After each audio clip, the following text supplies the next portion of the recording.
4-day visit of new Sri Lankan President Maithripala Sirisena, who arrived in India on Sunday, is considered more than significant by political analysts. Many feel his decision to choose India for his first bilateral visit is also a measure of the importance he attaches to the island nation's relationship with India. In fact, there is a discernible difference in his attitude to India and that of his predecessor Mahinda Rajapaksa, who tried to befriend China so much so that some sections of Sri Lankans wondered whether Colombo's sovereignty would remain intact. In contrast, Sirisena wants enhanced diplomatic, political and economic support from New Delhi for executing major policy changes at home. Interestingly, within few days of assuming office, Sirisena has taken a number of steps to reconcile the differences between the ethnic Tamil and Muslim minorities and the majority Sinhalese. That should ensure now tourists can travel freely to the Tamil areas.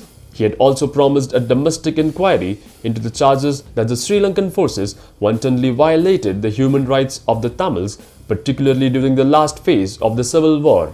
However, the top-down, state-dominated social order is the legacy Sirisena has inherited. To ensure inclusive growth, he will have to bring in place a better and egalitarian system for which economic and social reforms are a must. In that context, of all the foreign players with whom Sri Lanka wishes to deal, India enjoys a unique position because of its historical, cultural and contemporary links and networks in the country. And Sirisena can certainly make use of these resources to counter conservative and fundamentalist resistors of reforms. In fact, he faces defiance mainly from two groups, namely the right-wing Buddhists and the militaristic Sinhala elites. While there is need to take bilateral ties to the next level, he all the more enthused by the bonhomie that exists between the people of the two countries since the collapse of Rajapaksa regime. To further bolster that, maybe programs that help establish rapport between India and Sri Lankan journalists, students, professionals and farmers should be a good beginning. News Desk, Mango News.